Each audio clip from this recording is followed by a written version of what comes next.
ଆଜି ପିଲାମାନେ ପତ୍ର ଲିଖନ ପଢ଼ିବା। ଠିକ୍ ଅଛି। ପତ୍ର ଲିଖନ କେମିତି ଲେଖନ୍ତି, ତାର ରୁଲ୍ସ, ତାର ନିୟମ ଏବଂ ପତ୍ର ଲିଖନ ଷ୍ଟେପ୍ ବାଇ ଷ୍ଟେପ୍ କେମିତି ଲେଖିବ ତାକୁ ଆମେ ଆଲୋଚନା କରିବା। ଦେଖ, ପ୍ରଥମ ପତ୍ର ହେଉଛି ଯେଉଁଟାକି ତମର ଆସେ ପରୀକ୍ଷାରେ। ତୁମ ଜୀବନର ଲକ୍ଷ୍ୟ ଜଣାଇ ବାପାଙ୍କ ପାଖକୁ ପତ୍ର ଲେଖ। କେତେ ସୁନ୍ଦରଟା ଜିନିଷଟା ହେଉଛି କ'ଣ କି ସୁନ୍ଦର ପତ୍ର। ବାପାଙ୍କ ନିକଟକୁ ପତ୍ର ଲେଖିବ, ମୋ ଜୀବନର ଲକ୍ଷ୍ୟ କ'ଣ। ତମେ କ'ଣ କରିବ? ପ୍ରଥମେ ରାଇଟ୍ ସାଇଡ଼୍ରେ ମାନେ ଡାହାଣ ପାଖରେ ମାନେ ତମେ ଲେଖିଦେଲ କେଉଁ ସ୍ଥାନ ବୋଲି ଲେଖିଦେଲ। ତାପରେ ସ୍ଥାନ ଲେଖି ସାରିଲା ପରେ ତମେ ଯେଉଁ ଡେଟ୍ରେ ପରୀକ୍ଷା ଦେଉଛ ସେଇ ଡେଟ୍ଟା ବସେଇଦେଲ। ଠିକ୍ ଅଛି। ଏବଂ ସପୋଜ୍ ତମର 18 ତାରିଖ ପରୀକ୍ଷା, 18 ହେଲା, 18 ଆଉ 02 ଫେବୃଆରୀ ମାସ 2026 ବୋଲି ଦେଇଦେଲ। ବୁଝୁଛି? ଆଚ୍ଛା, ତାପରେ କ'ଣ ଲେଖିବ ନା ପୂଜ୍ୟାସ୍ପଦ ବାପା। ପୂଜ୍ୟାସ୍ପଦ ବାପା ଲେଖିକି ଗୋଟେ କମା ଦେବ ନିହାତି। ମନେ ରଖିଥିବ, ଏ କମା ଦେଖନ୍ତି, କମା ନଦେଲେ ହାଫ୍ ମାର୍କ କଟିଲା। ତେଣୁ ଏଇଠି ଆଡ୍ରେସ୍ ଦେବ, ତାପରେ ତାରିଖ ଦେବ, ଏପଟେ ଯାହାକୁ ଲେଖୁଛ ମାନେ ତାଙ୍କ ନାଁ ଲେଖିବ ଏବଂ କମା ଦେବ। ତାପରେ ଲେଖିଲ କ'ଣ ନା ତାପରେ ନିଶ୍ଚୟ ଏଇଟା ଲେଖିବ ଯେ ମୋର ପ୍ରଣାମ ଗ୍ରହଣ କରିବ। ବାପାଙ୍କୁ କ'ଣ ଦିଅନ୍ତି? ପ୍ରଣାମ ଦିଅନ୍ତି। ତେଣୁ ମୋର ପ୍ରଣାମ ଗ୍ରହଣ କରିବେ ବୋଲି କରିବ ନାହିଁ, କରିବେ। ଆଜି ଆପଣଙ୍କ ପ୍ରେରିତ ପତ୍ର, ପ୍ରେରିତ ମାନେ ଯେଉଁ ପଠେଇଛନ୍ତି ପତ୍ର ପାଇଲି। ପରୀକ୍ଷା ପାଖେଇ ଆସିଲାଣି। ସତ କଥା, ସମସ୍ତଙ୍କ ପରୀକ୍ଷା ପାଖେଇ ଆସିଲାଣି, ତମର ବି।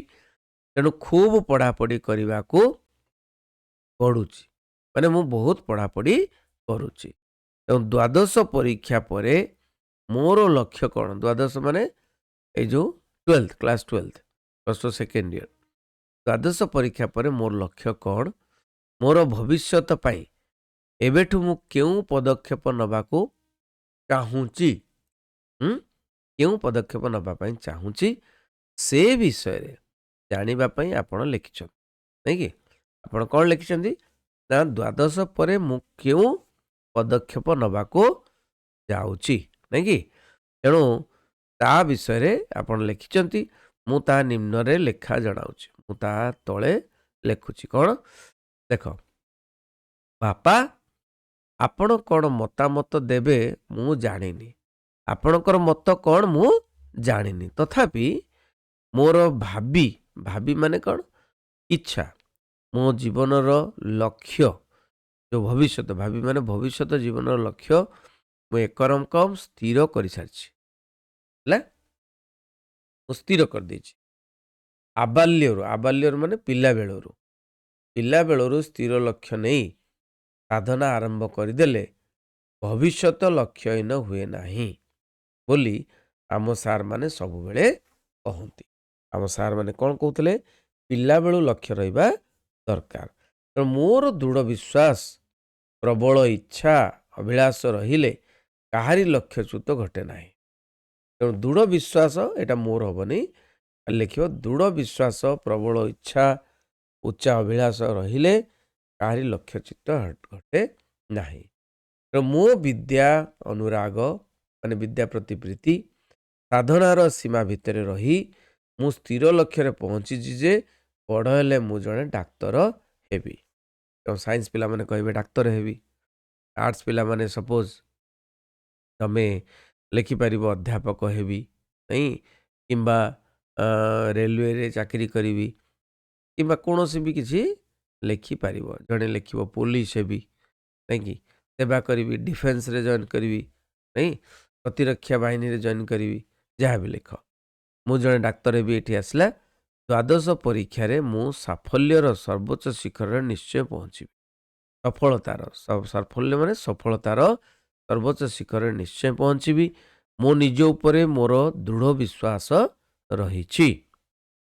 ଦୃଢ଼ ବିଶ୍ୱାସ ନ ରହିଲେ କିଛି ଲାଭ ନାହିଁ, ନାଇଁ କି? ମୋର ସାଧନା କେବେ ବ୍ୟର୍ଥ ହେବ ନାହିଁ। ସାଧନାଟା ତ ଦ୍ୱାଦଶ ବିଜ୍ଞାନ ଶେଷ କରି ମେଡ଼ିକାଲ ପ୍ରବେଶିକା ଦେଇ କ'ଣ କରିବି ନା ଦ୍ୱାଦଶ ବିଜ୍ଞାନ ଶେଷ କଲା ପରେ ମେଡ଼ିକାଲ ପ୍ରବେଶିକାଟା ଦେବା, ମେଡ଼ିକାଲ ଏଣ୍ଟ୍ରାନ୍ସ ଯେଉଁଟା ହୁଏ, ନିଟ୍, ଏବଂ ସଫଳତା ପ୍ରାପ୍ତ ହୋଇ ଡାକ୍ତରୀ ପଢ଼ି ଡାକ୍ତର ହେବି। ତେଣୁ ସଫଳତା ପ୍ରାପ୍ତ କରିବି, ଡାକ୍ତରୀ ପଢ଼ି ଡାକ୍ତର ହେବି ଏବଂ ସରକାରୀ ଚାକିରିକୁ ଅପେକ୍ଷା ନ ରଖି ମୁଁ ଏକ ସେବା ସଦନ ଖୋଲିବି। ସରକାରୀ ଚାକିରି ଯେତେବେଳେ ମିଳିବ, ସରକାରୀ ଚାକିରିକୁ ଅପେକ୍ଷା ନ କରିକି ମୁଁ ସେବା ସଦନ ଗୋଟେ ଖୋଲିବି। ସେବା ପାଇଁ ଡାକ୍ତର ହେଇଛି ନା। ଅନ୍ୟ ଡାକ୍ତରମାନଙ୍କ ପରି ଅର୍ଥ ଅର୍ଜନ ପ୍ରତିଯୋଗିତା ମନୋଭାବ ନ ରଖିକି ଯେ ଖାଲି ଅର୍ଥ ଅର୍ଜନ କରିବା, ଅର୍ଥ ରୋଜଗାର କରିବା ଏସବୁ ମନୋଭାବ ନ ରଖି ଜଣେ ନିଃସ୍ୱାର୍ଥ ଜନସେବକ ଭାବରେ ମୁଁ ନିଃସହାୟ ଗରିବ ରୋଗାକ୍ରାନ୍ତ ବ୍ୟକ୍ତିମାନଙ୍କୁ ସେବା କରି ନା କ'ଣ ଗୋଟେ ନିଃସ୍ୱାର୍ଥ ଜନସେବକ ମୁଁ ହେବି, ନାଇଁକି? ସେଇ ଭାବରେ କାମ କରି ମୁଁ ନିଃସହାୟ ଗରିବମାନେ ଯେଉଁମାନେ ଅଛନ୍ତି, ଗରିବ ଲୋକମାନେ ତାଙ୍କର ରୋଗାକ୍ରାନ୍ତ ବ୍ୟକ୍ତିମାନଙ୍କୁ ସେବା କରିକିରି ମୋର ମାନବ ଜୀବନକୁ ଧନ୍ୟ କରିଦେବି। କାରଣ ମୁଁ ଜାଣେ ଯେ ମାନବ ସେବା ହିଁ ମାଧବ ସେବା। ମୋ ଜୀବନରେ ଆଉ ଗୋଟେ ପାରାଗ୍ରାଫ, ମୋ ଜୀବନର ଲକ୍ଷ୍ୟ ସମ୍ପର୍କରେ ଆପଣଙ୍କର ସ୍ପଷ୍ଟ ମତ ମୋତେ ପତ୍ର ଜରିଆରେ ଜଣାଇବେ। ବୋଉ, ଜେଜେବାପା, ଜେଜେମାଙ୍କୁ ମୋର ପ୍ରଣାମ ଜଣାଇଦେବେ। ମୁଁ ଭଲରେ ଅଛି। ଆମ ସ୍କୁଲ ଛାତ୍ରାବାସରେ ଖିଆପିଆ ଠିକ୍ସେ ଚାଲିଛି। ଇତି ଆପଣଙ୍କର ସ୍ନେହର ସିନୁ। ଆକ୍ଚୁଆଲି ଖିଆପିଆ ଭଲ ଭାବରେ ଚାଲିଛି, କାହିଁକିନା ସେ ହଷ୍ଟେଲ ରହିଛି ପିଲାଟି। ସେ ହଷ୍ଟେଲରୁ ଲେଖୁଛି ଘରକୁ ବାପାଙ୍କ ପାଖକୁ ଚିଠି ଲେଖିଲା ବେଳେ ନିଶ୍ଚୟ ମନେ ରଖିବ ଠିକଣା ଏଗୁଡ଼ାକ ନିହାତି ଦେବ। ପ୍ରେରକ ଗ୍ରାହକ ବୁଝିହେଉଛି। ଗ୍ରାହକ ଯିଏ ପାଇବେ, ପ୍ରେରକ ଯିଏ ପଠେଇବ। ତେଣୁ ଏପଟେ ଟିକଟ ଲାଗିବ, ଏଠି ଲେଖିବ ଠିକଣା, ପ୍ରେରକରେ ଲେଖିବ ତମ ନାଁଟି ସିନୁ ସୁବ୍ରତ ରାୟ, ସା ଭଦ୍ରକ, ପୋଷ୍ଟ ଭଦ୍ରକ, ମାନେ ସା ମାନେ ଏଟ୍ କେଉଁଠି ରହୁଛୁ ଏବଂ ପୋଷ୍ଟ ଭଦ୍ରକ, ଜିଲ୍ଲା ଭଦ୍ରକ, ପିନକୋଡ଼ ହେଲା। ଗ୍ରାହକ ଯିଏ ପାଇବେ କମଳାକାନ୍ତ ରାୟ, ସା କୃଷ୍ଣପୁର ଅଛନ୍ତି, ପୋଷ୍ଟ ସାନ କୃଷ୍ଣପୁର, ଜିଲ୍ଲା ଭଦ୍ରକ, ପିନ୍ ଏତିକି। ବୁଝିଗଲା ପିଲାମାନେ? ଏଇଟା ନିହାତି ଲେଖିବ। ତାପରେ ମୁଁ ଦେଖିବାକୁ ଚାହୁଁଛି ଆଉ ଗୋଟିଏ, ଯେଉଁଟାକି ତୁମର ଗୋଟେ ଦରଖାସ୍ତ ଦେଖିବାକୁ ଚାହୁଁଛି। ଦରଖାସ୍ତ ଯେଉଁଟାକି ବହୁତ ଇମ୍ପୋର୍ଟାଣ୍ଟ ଦରଖାସ୍ତ ଆସେ ତୁମର। ଆଉ ଦରଖାସ୍ତ କେମିତି ଲେଖିବ ମୁଁ ତୁମକୁ କହିଦେବି। ଦେଖ, ଦରଖାସ୍ତ ହେଉଛି ତୁମ କଲେଜରେ ଏକ ରକ୍ତଦାନ ଶିବିର ପାଇଁ ତୁମ ସହରର ମୁଖ୍ୟ ଚିକିତ୍ସାଳୟର ଅଧିକାରୀଙ୍କ ଆବଶ୍ୟକ ସାହାଯ୍ୟ ଯୋଗାଇ ଦେବା ନିମନ୍ତେ କଲେଜର ଅଧ୍ୟକ୍ଷଙ୍କ ଜରିଆରେ ଏକ ଦରଖାସ୍ତ ଲେଖ। ତେଣୁ କଲେଜରେ ଗୋଟେ ରକ୍ତଦାନ ଶିବିର ହେବ, ତୁମେ ଆରେଞ୍ଜ କରୁଛ। ତେଣୁ ଅଧ୍ୟକ୍ଷଙ୍କ ଜରିଆରେ ତୁମେ କ'ଣ କରିବ ନା ମୁଖ୍ୟ ଚିକିତ୍ସାଳୟକୁ ଚିଠି ଲେଖିବ। ଠିକ୍ ଅଛି? ସେ ସବୁ ସାହାଯ୍ୟ ଯୋଗାଇ ଦେବା ପାଇଁ, କାରଣ ରକ୍ତଦାନ ଶିବିର ହେବ। ଡାକ୍ତର ଆସିବେ, ନର୍ସ ଆସିବେ। ଆଚ୍ଛା, କ'ଣ ଲେଖିବ ନା ଶ୍ରୀଯୁକ୍ତ ଜିଲ୍ଲା ସ୍ୱାସ୍ଥ୍ୟ ଅଧିକାରୀ। ସବୁବେଳେ ଏସବୁ କାମ ପାଇଁ, ସ୍ୱାସ୍ଥ୍ୟର କାମ ପାଇଁ ଜିଲ୍ଲା ସ୍ୱାସ୍ଥ୍ୟ ଅଧିକାରୀକୁ ଚିଠି ଲେଖିବ। ଜଗତସିଂହପୁର ଜିଲ୍ଲା, ତୁମର ଯେଉଁ ଜିଲ୍ଲା ଥାଏ ସେ ଜିଲ୍ଲା ଲେଖିବ ଜଗତସିଂହପୁର ଜିଲ୍ଲା, ଜଗତସିଂହପୁର, ଓଡ଼ିଶା। ବିଷୟ କ'ଣ ନା ବିଷୟ ହେଉଛି ରକ୍ତଦାନ ଶିବିରର ଆୟୋଜନରେ ସାହାଯ୍ୟ ସମ୍ବନ୍ଧରେ। ମାନେ ରକ୍ତଦାନ ଶିବିର ଯେଉଁ ହେବ ତାର ଆୟୋଜନରେ ସାହାଯ୍ୟ ସମ୍ବନ୍ଧରେ, ଆଉ କଲେଜ ଅଧ୍ୟକ୍ଷଙ୍କ ଜରିଆରେ। କଲେଜ ଅଧ୍ୟକ୍ଷଙ୍କ ଦେଇକିରି କ'ଣ ଲେଖିବ? ନିଶ୍ଚୟ ମହାଶୟ ଲେଖିକି ଗୋଟେ କମା ଦେବ। ନିଶ୍ଚୟ ମହାଶୟ, ଆମ୍ଭେ ନିମ୍ନ ସ୍ୱାକ୍ଷରକାରୀ ଗଣ ପଞ୍ଚାୟତ ମହିଳା ମହାବିଦ୍ୟାଳୟ କୁଜଙ୍ଗର ଛାତ୍ରୀମାନେ ଏକ ରକ୍ତଦାନ ଶିବିରର ଆୟୋଜନ କରୁଛୁ। ହେଲା, ଆମେ ରକ୍ତଦାନ ଶିବିରର ଆୟୋଜନ କରୁଛୁ। ଆମେ କିଏ ନା କୁଜଙ୍ଗର ଛାତ୍ରୀମାନେ।